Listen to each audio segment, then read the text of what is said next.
ఒంగోలు మాజీ శాసనసభ్యులు బాలినేని శ్రీనివాస్ రెడ్డిని వెంటనే అరెస్టు చేయాలని కోరుతూ తెలుగుదేశం పార్టీ ఆర్యవైశ్య నేత సోమిశెట్టి సుబ్బారావు గుప్తా, టీడీపీ నాయకుడు పువ్వాడ సుబ్బయ్య, మహిళా నాయకురాలు చెరుకూరి లక్ష్మీలు ఒంగోలు డీఎస్పీ రాయపాటి శ్రీనివాసరావును కలిసి వినతి పత్రం సమర్పించి మాట్లాడారు. గత నెలలో ఒంగోలు మాజీ శాసనసభ్యులు బాలినేని శ్రీనివాస్ రెడ్డిపై 1వ పట్టణ పోలీస్ స్టేషన్లో కేసు పెట్టడం జరిగిందన్నారు. త్వరగా ఎఫ్ఐఆర్ కట్టి బాలినేని శ్రీనివాస్ రెడ్డిని అరెస్టు చేయాలని విజ్ఞప్తి చేశారు. ఆలోచించి ఎవరైతే హానెస్ట్ ఆఫీసర్లు ఉన్నారో వాళ్ళని ప్రతి జిల్లాకు పంపడం జరిగింది. దానికి ఉదాహరణే మన ప్రకాశం జిల్లా. ఎవరైతే ఒక విప్లవ వీరుడిలాగా పోరాడే మనస్తత్వం ఉన్న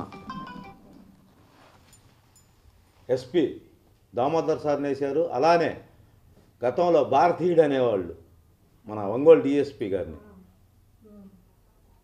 రాయపాటి శ్రీనివాసరావు గారిని, అతన్ని మర్యాదపూర్వకంగా కలవడం జరిగింది.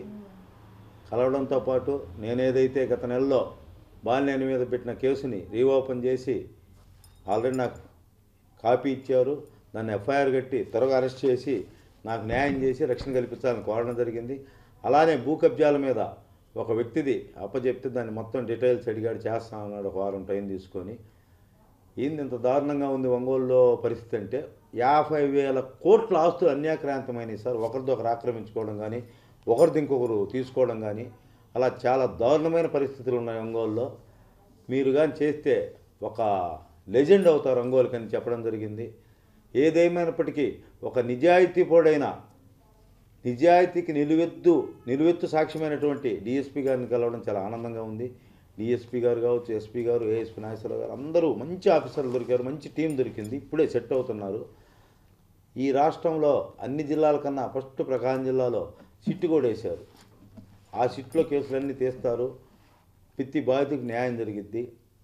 అంతెందుకంటే ఎంత దారుణమైన విషయం అంటే కొంతమంది సిట్టుకు పోలేరు, పోలీస్ స్టేషన్కి పోలేరు, నాయకుల దగ్గరికి పోలేరు. ఒక పేపర్ బాయ్ సుబ్రహ్మణ్యం అని ఉన్నాడు. గతంలో ఎస్పీలకి, కలెక్టర్లకి గత 20 ఏళ్ళ నుంచి పేపర్ వేస్తాడు. అతను వయసు వచ్చి 27 ఏళ్ళు, ఇప్పటికీ 14,000 జీతం అంట. నాకు 12 ఏళ్ల క్రితం నేను ఆంధ్రప్రదేశ్ జిల్లా ఇన్ఛార్జి ఉన్నప్పుడు నా దగ్గర పనిచేశాడు. అప్పుడు 6,000.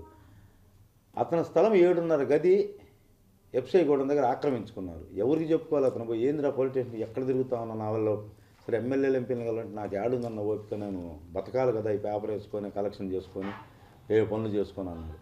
అటువంటి వ్యక్తులు కూడా నన్ను కలవడం జరిగింది. అటువంటి వ్యక్తులకి ఇటువంటి నిజాయితీ పరులైన పోలీస్ ఆఫీసర్ల ద్వారా న్యాయం చేసి అతని స్థలం అతన్ని ఫస్ట్ డీల్ అదే ఒంగోలులో ఈ ప్రభుత్వంలో అతని స్థలం అతను వారం రోజుల్లోపు డిఎస్పీ గారితో ఎస్పీ గారికి విషయం తెలియజేసి అతని స్థలం అతనికి అప్పచెప్పడం జరుగుతుంది.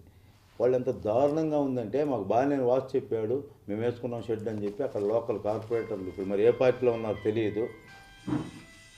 గతంలో ఏ పార్టీలు ఉన్నారో ఇప్పుడు ఏ పార్టీలు ఉన్నారో తెలియదు. ఎవడే పార్టీలో ఉన్నదో కొద్ది కన్ఫ్యూజ్గా ఉంది.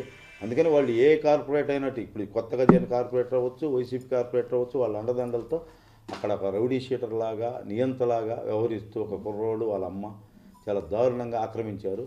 వీటన్నిటికీ విముక్తి కలగడానికే నిన్న డిఎస్పీ గారిని కలవడం జరిగింది. కాబట్టి త్వరలో అందరికీ మంచి న్యూస్ దొరుకుతుందని ఆశిస్తున్నాను. థ్యాంక్ యూ అన్న.